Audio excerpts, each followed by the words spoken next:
আল্লাহ রাব্বুল আলামিন দুনিয়াতে আমাদেরকে পাঠিয়েছেন শুধুমাত্র মসজিদে পড়ে থেকে সিজদা করার জন্য, নামাজ পড়ার জন্য নয়। আল্লাহ তাআলা আমাদেরকে শুধুমাত্র সুবহানাল্লাহ, আলহামদুলিল্লাহ, তাসবিহ তাহলিল আদায় করার জন্যই পাঠাননি, বরং আদম নবী থেকে মুহাম্মদুর রাসূলুল্লাহ সাল্লাল্লাহু আলাইহি ওয়াসাল্লাম পর্যন্ত যত নবী পয়গম্বর দুনিয়াতে এসেছেন, প্রত্যেক নবীর মাধ্যমে আল্লাহ রাব্বুল আলামিন দুনিয়াতে আমরা কিভাবে বসবাস করব এই শিক্ষাগুলো আল্লাহ আমাদেরকে দিয়েছে। হযরত দাউদ আলাইহিস সালাম একজন নবী ছিলেন, আবার তিনি একজন বাদশাও ছিলেন। দাউদ আলাইহিস সালাম নিজের হাতের কামাই নিজে খেতেন। দাউদ আলাইহিস সালাম তিনি লোহার কাজ করতেন। আল্লাহ তার হাতের মধ্যে এমন যোগ্যতা, এমন মানে ক্ষমতা দিয়েছেন, তিনি লোহাকে ধরার সাথে সাথে মোমের মতো হয়ে যেত। এটাকে তিনি যেভাবে ইচ্ছা সেভাবে কাজে লাগাতেন। তার সন্তান সুলাইমান আলাইহিস সালাম তিনিও নবী ছিলেন, তিনিও বাদশাহ ছিলেন। আমরা এই সংক্ষিপ্ত কথা থেকে এটুকু বুঝতে পারি যে ইসলাম শুধুমাত্র মসজিদ মাদ্রাসা নিয়ে বসে থাকার নাম নয়, বরং ইসলাম আমাদের নবী মুহাম্মদুর রাসূলুল্লাহ তিনিও বাদশাহ ছিলেন। নবীজির চারজন খলিফা আবু বকর, ওমর, ওসমান, আলী রাদিয়াল্লাহু আনহুম আজমাইন, তারাও বাদশাহ ছিলেন। সাহাবায়ে কেরাম বাদশাহ ছিলেন, রাজত্ব করেছেন, তারা ব্যবসা বাণিজ্য করেছেন, তারা সমাজ পরিচালনা করেছেন। তো দুঃখের বিষয়, আজকে আমাদের সমাজে আমরা যারা ধর্ম নিয়ে কাজ করি, ধর্ম নিয়ে চর্চা করি, আমরা মসজিদ মাদ্রাসা নিয়ে ব্যস্ত হয়ে গেছি। আমরা ব্যবসাকে দুনিয়া মনে করি, আমরা মেম্বার, চেয়ারম্যান, এই সমস্ত নির্বাচনকে আমরা দুনিয়া মনে করি। তো এগুলো আসলে দুনিয়া না, বরং আল্লাহ রাব্বুল আলামিন যেভাবে আমাকে ইবাদত করার জন্য বলেছেন, সেভাবে আমাকে ব্যবসা বাণিজ্য সহ রাষ্ট্র পরিচালনা সবকিছুর কথাই আল্লাহ তাআলা বলেছেন। মুহতারাম হাজরিন, আমরা সবকিছুই করব, কিন্তু আমাকে মনে রাখতে হবে যে আমার এই দুনিয়ার ব্যবসা বাণিজ্য বলেন, দুনিয়ার রাজনীতি বলেন, দুনিয়ার যত ব্যস্ততা আছে, এই ব্যস্ততা যেন আমাকে আমার মহান রব আল্লাহ সম্পর্কে উদাসীন করে না। যদি আমি দুনিয়া নিয়ে ব্যস্ত হয়ে পড়লাম আর আমার আল্লাহকে ভুলে গেলাম, তো মনে রাখবেন আল্লাহ রাব্বুল আলামিন একদিন আপনার থেকে দুনিয়াকে বিচ্ছিন্ন করে দিবেন। আপনার সন্তান আপনার থেকে বিচ্ছিন্ন হয়ে যাবে, আপনার স্ত্রী আপনার থেকে বিচ্ছিন্ন হয়ে যাবে। এনায়েত বাজার আমরা কয়েকজন ইমাম আমাদেরকে দাওয়াত করে নেওয়া হয়েছিল খতমে শেফা। আমরা সেখানে সবকিছু শেষ দোয়ার পর্ব যখন এসেছি, তখন আমাদেরকে বলা হলো যে হুজুর, আসলে এই বাড়ির যিনি মালিক, তিনি প্যারালাইসিস রোগে আক্রান্ত, তিনি এখন বিছানায় পড়ে গেছেন। তো তার সন্তানরাই আমাদেরকে বলছেন যে আসলে আজ 2 বছর পর্যন্ত আমরা অনেক কষ্ট পাচ্ছি। তো আপনাদেরকে আনার উদ্দেশ্য হলো আল্লাহ তাআলা যেন একটা ফায়সালা। আমি আপনাকে বুঝতে পারছেন যে সেই ফায়সালাটা কি?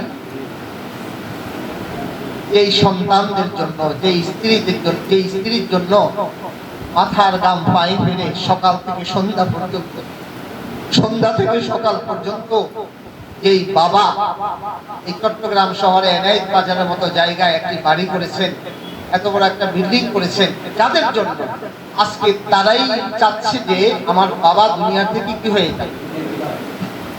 নায়ক রিয়াজের শ্বশুর আপনারা দেখেছেন লাইভে এসে আত্মহত্যা করেছেন।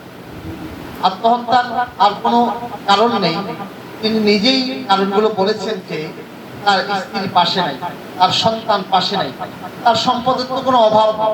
তিনি 5 কোটি টাকা শুধু মানুষের কাছে ঋণ পেতেন। মানুষ তার থেকে ঋণ নিয়েছে 5 কোটি টাকা, আর নিজের কাছে কত টাকা আছে? এর পরেও তাকে কেন আত্মহত্যা করতে হয়েছে? আল্লাহ রাব্বুল আলামিনের যে আয়াত আমি আপনাদের সামনে বলেছি, যখন মানুষ আল্লাহ থেকে বিচ্ছিন্ন হয়ে যাবে, আল্লাহকে ভুলে যাবে, একটা সময় আপনার থেকে আপনার সন্তানকে আল্লাহ বিচ্ছিন্ন করে দিবে। আপনার সন্তান আপনাকে পাঠিয়ে দিবে বৃদ্ধাশ্রমে, আপনার স্ত্রী আপনার থাকবে না। এই জন্যে আমরা ব্যবসা বাণিজ্য করব, আমরা রাজনীতি করব, আমরা রাষ্ট্র পরিচালনা করব, আমরা সবকিছুই করব, কিন্তু আমার মহান মালিক আল্লাহকে যেন আমি না ভুলি। সম্মানিত উপস্থিতি, কিন্তু আজকে দুনিয়া নিয়ে আমরা এমন এক প্রতিযোগিতায় লিপ্ত হয়েছি যে দুনিয়ার এই মোহ, দুনিয়ার এই ভালোবাসা, সম্পদের এই মোহ আমাদেরকে আল্লাহ সম্পর্কে আমাদেরকে অন্ধ বানিয়ে ফেলেছে। আমরা মনে করি না, আমরা ওয়াজ মাহফিলে বা হুজুরদের তালে তালে আমরা যদিও বলি যে আল্লাহ একজন আছে, এক জান্নাত আছে, জাহান্নাম আছে, আসলে বাস্তবিক অর্থে এভাবে জান্নাত জাহান্নাম বিশ্বাস করার কথা, সেই বিশ্বাস যদি আমাদের ভিতরে থাকতো তাহলে আজকে কোনো মানুষ, আজকে কোনো ব্যবসায়ী দুর্নীতি করতো না, কেউ কাউকে ঠকানোর চেষ্টা করতো না, কেউ দুনিয়া নিয়ে এত প্রতিযোগিতা করতো না। সম্মানিত হাজরিন, ওয়াইলুল লিল মুতাফফিফিন, সূরা মুতাফফিফিন একটি সূরা আছে, মুতাফফিফিন 30 নম্বর পারা। এই সূরার মধ্যে আল্লাহ রাব্বুল আলামিন বলেন ধ্বংস হোক মুতাফফিফিনরা। মুতাফফিফিন কারা? আল্লাযীনা ইযা কালু আলান নাসি ইস্তাউফুন ওয়া ইযা কালুহুম আও ওয়াজানুহুম ইউখসিরুন। যখন তারা মানুষকে কোনো কিছু ওজন করে দেয় তখন কম দেয়, মানুষ থেকে যখন কোনো কিছু ওজন করে নেয় তখন বেশি নেওয়ার চেষ্টা করে। নিজেরটা 16 আনা, বরং তার চেয়ে বেশি নেওয়ার চেষ্টা করে। নিজে যখন অন্যকে দেয়, দেওয়ার সময় আসলে তখন ঠকানোর চেষ্টা করে। আল্লাহ তাআলা বলেন ওই জাতি ধ্বংস হোক। আল্লাহ তাআলা বলেন ওই জাতি ধ্বংস হোক। বরং রব্বুল আলামিন বলেন তারা কি মনে করে না যে একদিন তাদেরকে আল্লাহর সামনে দণ্ডায়মান হতে হবে, এবং এই যে অন্যায়টা করতেছে এই অন্যায়ের জন্য তাদেরকে আল্লাহর কাছে জবাবদিহি করতে হবে। হয়তো বা আমার কাস্টমার বুঝতেছে না, কাস্টমার বুঝে না, আমি শেষ করে দেবো, আমার কাস্টমার বুঝতেছে না যে আমি তার সাথে এই দুর্নীতিটা করি, কিন্তু আমার রব আল্লাহ তো সবকিছুই দেখেন, জানেন। তো এই সূরাটি নাজিল হয় মদিনার যখন নবীজি সাল্লাল্লাহু আলাইহি ওয়াসাল্লাম আগমন করেন, সর্বপ্রথম দেখলেন যে মদিনার ব্যবসায়ীরা, মদিনার মানুষরা ব্যবসা করতো, তারা ব্যবসার মধ্যে এই আচরণগুলো করতো, অর্থাৎ দেওয়ার সময় কম দিত, নেওয়ার সময় বেশি নিত। আল্লাহ তাআলা এই সূরাটি যখন নাজিল করেছেন, মদিনার মানুষের মধ্যে এমন পরিবর্তন এসেছে যে আজও পর্যন্ত মদিনার মানুষ ব্যবসার মধ্যে আর দুর্নীতি করেন। তো সম্মানিত হাজরিন, আমি আপনি যা কিছু করতেছি, একদিন যখন আমার দু চোখ বন্ধ হয়ে যাবে, আমার এই বাড়ি গাড়ি সব কিছু আপন জায়গায় পড়ে থাকবে, এই সন্তান স্ত্রীর জন্য আমি আমার পুরা জীবনটা বিলীন করে দিয়েছি, আজ রাত যদি একই বিছানায় আমার স্ত্রীর সাথে থাকা অবস্থায় আমার প্রাণবায়ু বের হয়ে যায়, তো আমার স্ত্রী আর আমার পাশে থাকবে না, আমার সন্তানগুলো ভয়ে কাঁপতে থাকবে। মসজিদের ইমাম সাহেব মুয়াজ্জিনকে বলে ডেকে নিয়ে আসবে যে আমাদের ভয় লাগতেছে, আমাদের ভয় লাগতেছে। ভয় অন্য কোনো জিন ভূতের ভয় না, কার ভয়? আমি যে লাশ হয়ে গেলাম, আমাকে ভয় করে। তো সম্মানিত হাজরিন, এই চিন্তা যদি আমরা মাথায় আনি তাহলে আমার পক্ষে এই দুনিয়ার এই রং তামাশা আমাকে আল্লাহ সম্পর্কে উদাসীন করবে না। সম্মানিত হাজরিন, হযরত ওমর রাদিয়াল্লাহু আনহুর একটি কাহিনী বলে, ঘটনা বলে আমি শেষ করি। তিনি যখন খলিফাতুল মুসলিমিন, যখন তিনি অর্ধ জাহানের খলিফা, ওই মুহূর্তে ওমর রাদিয়াল্লাহু আনহুর কাছে তার তো অবস্থা আমরা সকলেই জানি যে তিনি তারিখযুক্ত জামা গায়ে দিতেন, তারিখযুক্ত জুতা পরতেন, সাদা সিধা জিন্দেগি কেমন ছিল আমরা সকলে ওয়াজ মাহফিলে শুনে থাকি। তার এই দুর্দশা দেখে, এই জীর্ণশীর্ণ অবস্থা, এই জীবন দেখে সাহাবায়ে কেরামের দয়া হতো। তো সাহাবায়ে কেরাম মাঝে মধ্যে তার কাছে প্রস্তাব করতেন যে তিনি যেন বাইতুল মাল থেকে কিছু ভাতা বৃদ্ধি করে নেন, কিন্তু তার অবস্থা এমন ছিল যে এই কথা তার কাছে প্রস্তাব করার মতো কেউ সাহস পাচ্ছেন না। সাহাবায়ে কেরামের একটা দল অবশেষে তার কন্যা নবীজির স্ত্রী হযরত হাফসা রাদিয়াল্লাহু আনহার কাছে প্রস্তাব করলেন যে একসময় ইসলামের অভাব অনটন ছিল, এখন তো আল্লাহ তাআলা ইসলাম সফলতা দিয়েছে, সারা পৃথিবীর অর্ধ জাহান মুসলমানদের দখলে এসে দিয়েছে, এখনো মুসলমানরা কেন আগের মতো কষ্ট করতে হবে? এখন কেন তোমার বাবা আগের মতো এইভাবে কষ্ট করবে? এখন তিনি যদি বাইতুল মাল থেকে কিছু বৃদ্ধি বাড়তি নেন, এখন তো মুসলমানদের কষ্ট হবে না। আপনি প্রস্তাব করুন আপনার আব্বার কাছে। আম্মাজান হাফসা রাদিয়াল্লাহু আনহা যখন ওমর রাদিয়াল্লাহু আনহুর কাছে এই প্রস্তাব করলেন, ওমর রাদিয়াল্লাহু তাআলা আনহু সাথে সাথে আমার কাছে যদি আমার কোনো মুসল্লি যদি আমার কমিটির কাছে আমার বেতনের জন্য প্রস্তাব করে। আমি তো তাহাজ্জুদ নামাজ পড়ে তার জন্য দোয়া করব, তার 14 গোষ্ঠী জান্নাতে যাওয়ার জন্য দোয়া করব। এই কথা ঠিক না বেঠিক? কিন্তু ওমর রাদিয়াল্লাহু আনহুর কাছে যখন এই প্রস্তাব করলো, গ্রামে একটা কথা আছে, খাইতে গেলে মাইতো, খাইতে গেলে, এই প্রস্তাবটা কি ওমর রাদিয়াল্লাহু আনহুর পক্ষে না বিপক্ষে? পক্ষে না বিপক্ষে বলেন? কিন্তু ওমর রাদিয়াল্লাহু তাআলা বেগুনে জ্বলে উঠলেন, তার পুরো শরীর অগ্নিশর্মা হয়ে গেল। তিনি বললেন, মেয়ে, আগে ওই সমস্ত মানুষগুলোর নাম আমার সামনে পেশ করো, তারা এত বড় দুঃসাহস করেছে। আমি আমার এই লাঠি দিয়ে তাদেরকে পিটে রক্তাক্ত করব, এরপরে তোমাকে শাস্তি দেব। হাফসা রাদিয়াল্লাহু আনহু বিপদের মতো হয়ে গেলেন, তিনি মানে থরথর করে কাঁপতেছেন, তার কথা মুখ দিয়ে আর কথা আসতেছে না।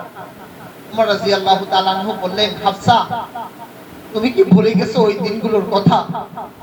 তোমার সাথে যে নবীজি জীবন যাপন করেছেন, নবীজির ওই জিন্দেগীর কথা কি তুমি ভুলে গেছো? তুমি কি ভুলে গেছো যে তোমাদের ঘরে একদিন চুলা জ্বললেও 1 মাস পর্যন্ত চুলা জ্বলে নাই, চুলায় আগুন জ্বলে নাই?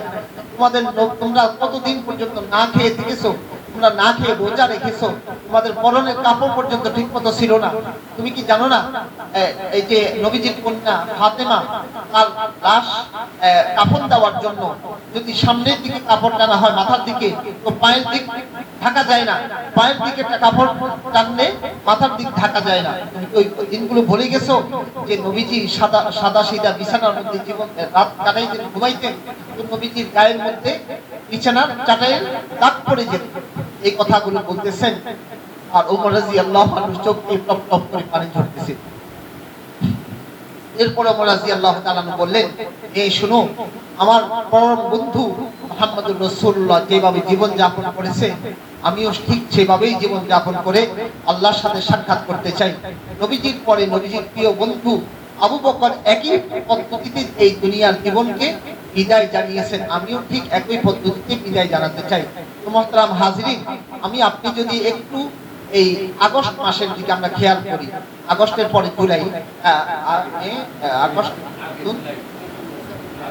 সেপ্টেম্বর, এই যে নোয়াখালী, ফেনী, কুমিল্লা, লক্ষ্মীপুরে যে বন্যা হয়েছে, ওই বন্যার অবস্থা আমরা সকলেই দেখেছি যে সেখানে সারা দেশ থেকে ত্রাণ নিয়ে মানুষ তাদের সাহায্যে এসেছিল। শুধু দেশ নয়, বিদেশ থেকেও এসেছে। শুধু আমাদের দেশের সাধারণ মানুষ নয়, সেনাবাহিনী পর্যন্ত সেখানে সাহায্য করার জন্য এসেছে। আমরা দেখেছি যে পানি নিচতলায় ছিল, যখন ফ্লোরে এসেছে তখন চকির উপর উঠে গেছে, চকির উপরে চেয়ার রেখেছে, সেখানে উঠে গেছে। পানি যখন এই পর্যন্ত এসে গেল, মানুষ চলে গেল দোতলায়, দোতলায় পর্যন্ত যখন পানি পৌঁছে গেল, মানুষ চলে গেল তিনতলায়।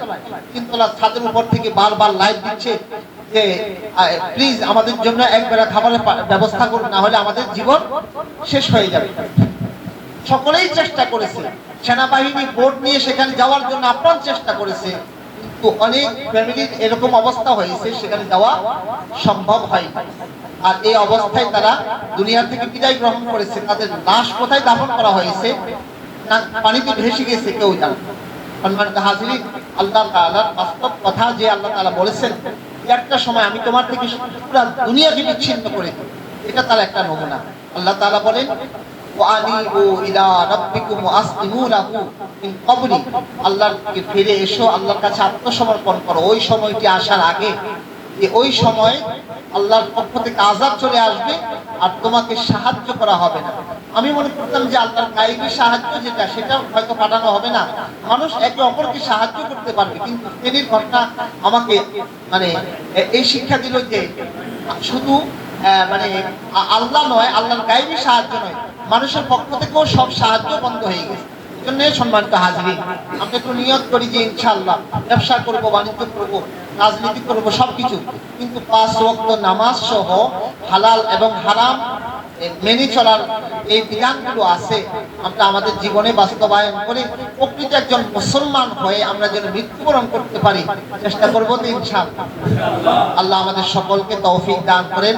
আপনাদের এই পেশাজীবী ঐক্য পরিষদকে আপনারা যেন সকলে মিলেমিশে কাজ করতে পারেন, সেই তৌফিক দান করুন। আমাকে হাসান ভাই বলেছেন যে একটা অনুরোধ করবো, আপনারা এখানে যে কর্মসূচিগুলো নিয়ে এসেছেন, পাশাপাশি আপনারা আমরা যারা এখানে আছি আমরা মুসলমান, আজকে এশার নামাজে আমাদের যতগুলো মসজিদে নামাজ হয়েছে, আমি যদি বলি যে শুধুমাত্র ইমাম এবং মুয়াজ্জিন ছাড়া আর বাকি 98% মুসল্লি কোরআন শরীফ পড়তে জানে না, আমার কথাটা কি ভুল হবে?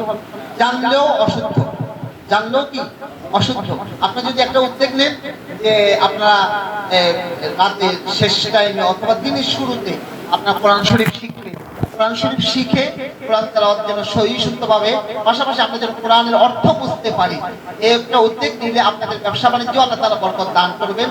কারণ কোরআনে কারিমের তেলাওয়াত যেখানে হয় সেখানে আল্লাহ তাআলার অনবরত রহমতের বাড়ি দ্বারা চালু হয়ে যায়। আল্লাহ